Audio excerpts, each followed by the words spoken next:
Hi friends. तो मेरा मन हुआ मैं आपके साथ ये भी शेयर करूं, क्योंकि कई बारी हम अनजाने में ही कुछ लोगों के बारे में ऊट पटांग बोलते रहते हैं।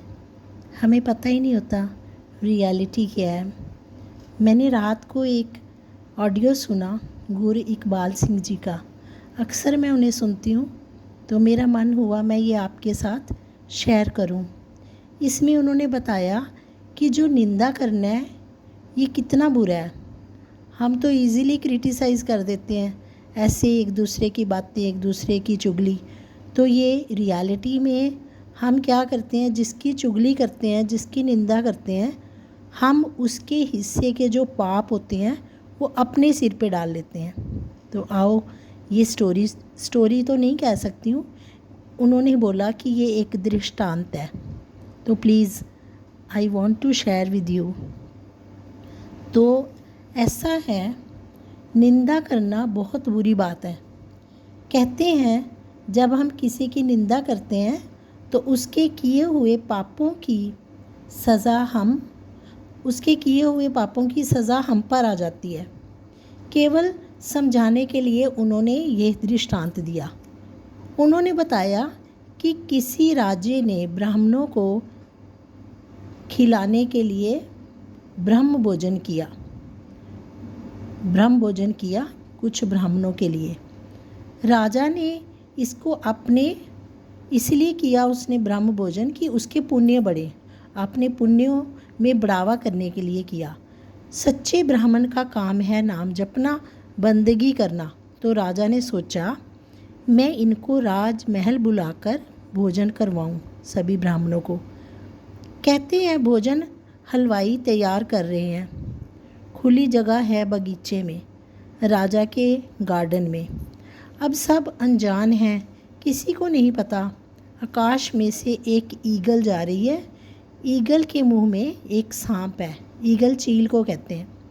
अब ईगल ऊपर से जा रही है, राजा नीचे अपने कार्य में बिज़ी है, हलवाई अपने भोजन बनाने में बिज़ी है। किसी को कुछ नहीं पता उसके बारे में, क्योंकि वो अपने ध्यान में उड़ रही है। सभी अपने अपने कार्य में बिज़ी हैं। तो कहा जाता है कि ईगल के मुंह में जो सांप था वो तड़प रहा है और उसके मुंह से जहर टपक रहा है, क्योंकि सांप दर्द में छटपटा रहा है। तो उसके जहर की बूंदें नीचे बनते हुए खाने में गिर गई। खाना बन रहा है, इस बात का किसी को ध्यान नहीं कि आकाश में उड़ती हुई ईगल के मुंह में सांप था और जहर की बूंदें खाने में गिर गई हैं। अब बाद में जब खाना बन गया तो पंक्तियां लग गई और भोजन सभी ब्राह्मणों को खिला दिया गया। पंक्तियों में बैठे सबको भोजन खिला दिया। खाना खाने के बाद कुछ ब्राह्मण बीमार हो गए और काफ़ी संख्या में ब्राह्मणों की मौत भी हो गई। ये एक दृष्टांत है जो गुरु इकबाल सिंह जी हमें समझाने के लिए दे रहे हैं। तो कहते कि निंदा करना कितना बड़ा अपराध है, वो कह रहे हैं। तो खैर ये तो रियलिटी है, गुरबानी भी यही कहती है। अब कहा जाता है कि धर्मराज भी सोच में पड़ गया, क्योंकि मरने के बाद तो सभी धर्मराज के पास जाते हैं। ब्राह्मण जो मरे हुए थे उनकी जो रूहें हैं वो भी तो धर्मराज के पास गई ना। तो अब वो सोच में पड़ गया कि ये जो इतने सारे ब्राह्मणों की मौत हो गई है, मैं इसके लिए अपराधी किसको मानूं? ये पाप है, ये कर्म मैं किसके खाते में डालूं? क्योंकि धर्मराज ने तो खाते में डालना है पाप। अब धर्मराज सोचने लगा कि राजा तो कसूरवार नहीं, उसने तो ब्रह्म भोजन करवाया, और अगर ईगल के खाते में डालूं तो उसका भी क्या कसूर है?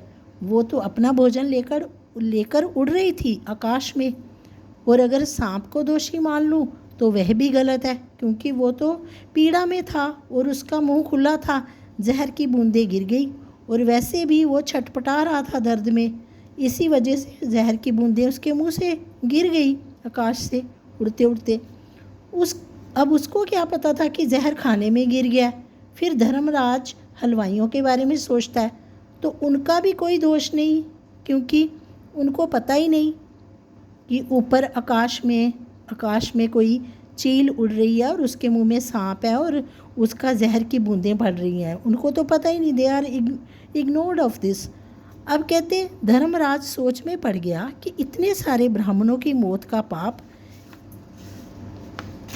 किसके खाते में डालूं। अब राजा अपने मन में सोचता है ये है मेरे हाथ। अब राजा क्या सोचता है, कहता कि ये मेरे हाथों से गलत काम हो गया, मेरे किए हुए भंडारे की वजह से इतने सारे ब्राह्मण मर गए। उसके दिमाग पर असर हो गया और वो डिप्रेशन की वजह से पागल हो गया। अब धर्मराज ने क्या देखा कि राजे के महल के पास एक दुकान है और जिन लोगों को इस कांड का पता चला वो राजे के महल में देखने आ रहे हैं। अब लोगों को नेचुरल एक्साइटमेंट होती है कुछ लोगों को ऐसे ऐसे काम देख के, तो वो लोग सोचते हैं कि चलो देखें, इतने सारे ब्राह्मण मर गए हैं भोजन खा के, पता नहीं क्या प्रॉब्लम है। तो वो लोग दुकानदार से पूछते हैं, जो राजे के महल के पास ही है, दुकानदार से पूछते हैं अरे भाई राजा का महल कहाँ है। कई लोगों को नहीं पता। तो दुकानदार अब जी भरकर निंदा कर रहा है। वो कहता है वो राजा जिसकी वजह से इतने सारे ब्राह्मणों की मौत हो गई, और वो दोषी राजा तो पागल हो गया है इसी वजह से कि उसने इतने सारे ब्राह्मणों को मार दिया। अब ये कहा जाता कि उस दुकानदार ने हर किसी के साथ हर रोज़ निंदा की, बहुत ज़्यादा निंदा, 1 दिन की, 2 दिन की, 3 दिन, 4 दिन, लगातार 7 दिन हर वक्त वो राजा की ऐसे ही निंदा करता रहा। अब धर्मराज ने सोचते हुए एकदम कहा कि मैं दोषी ढूंढ रहा था कि इन ब्राह्मणों की मौत किसके खाते में डालूं। अब उसने एकदम से हट के सोचा, कहता कोई मिल नहीं रहा था, अब तो सल्यूशन मिल गई। इन सब का दोष इस दुकानदार के खाते में जाएगा जो बिना सच जाने, बिना सोचे समझे, बिना सच जाने, बिना वजह निंदा कर रहा है उस राजे की जिसका कोई दोष ही नहीं है।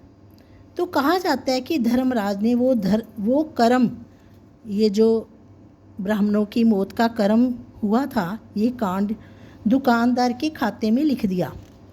वो जो पाप हुआ, वो जो घटना हुई, कहते हैं अब जैसे ही धर्मराज ने दुकानदार के खाते में लिखा, सारा पाप उसके सर पर आ गया और राजा ठीक हो गया और दुकानदार उसी समय पागल हो गया। अब ये दृष्टांत है, ठीक है, तो हमें समझाने के लिए ये दृष्टांत है। कहते निंदा करना इतना बुरा है कि दूसरों के पाप का टोकरा हम अपने सिर पर उठा लेते हैं जब हम किसी की निंदा करते हैं। निंदा इतनी बुरी है कि जो दूसरों के कष्ट होते हैं, निंदा करने वाला उसकी निंदा करके अपने सिर पर ले लेता है। हमारे गुरुजी की वाणी भी कहती है, हमें यही कहती है कि मेरे मन किसी की निंदा अनजाने में भी मत कर, क्योंकि इस प्रकार दूसरों के पाप हमारी झोली में पड़ जाएंगे। ये मैं नहीं कह रही, गुरु इकबाल सिंह जी भी नहीं कह रहे। उन्होंने कहा कि गुरबानी में गुरु तेग बहादुर जी ने ये गुरु तेग बहादुर जी गुरबानी में कह रहे हैं। अब गुरबानी तो सत्य है। गुरु जी कहते हैं, 9th गुरु तेग बहादुर जी कहते हैं, निंदा भली किसे की नाही, मन मुख मुग्ध करन, मुँह काले तिन्ना निंदका, नरके घोर पवन। ए मन जैसा सेवे तैसा होवे, तेहे कर्म कमाए, आप भी आपे ही खावना, कहना किछू ना जाए। अब गुरबानी की ये जो पंक्तियाँ हैं, ये कहती हैं कि किसी कख की, गुरु तेग बहादुर जी कहते हैं, निंदा किसी कख की भी नहीं करनी। अब करता कौन है? जो मनमुख है, और मुग्ध कहते हैं अनजान है, जिसको पता ही नहीं जो मैं निंदा कर रहा हूँ इसका फल मुझे भुगतना पड़ेगा। कहते जो निंदा करता है उनके मुंह काले होते हैं, उनके फेस को काला किया जाता है उन निंदकों के। अब और उनको नरक में डालता है धर्मराज ऊपर जाके। अब हम सोचते हैं मौत किसने देखी, पर मरना तो सबने है। तो कहते मुँह काले तिन्ना निंदका, नरके घोर पवन, घोर नरक में पड़ता है वो इंसान। अब आगे गुरुजी कहते ए मन जैसा सेवे तैसा होवे, ते ही कर्म कमाए।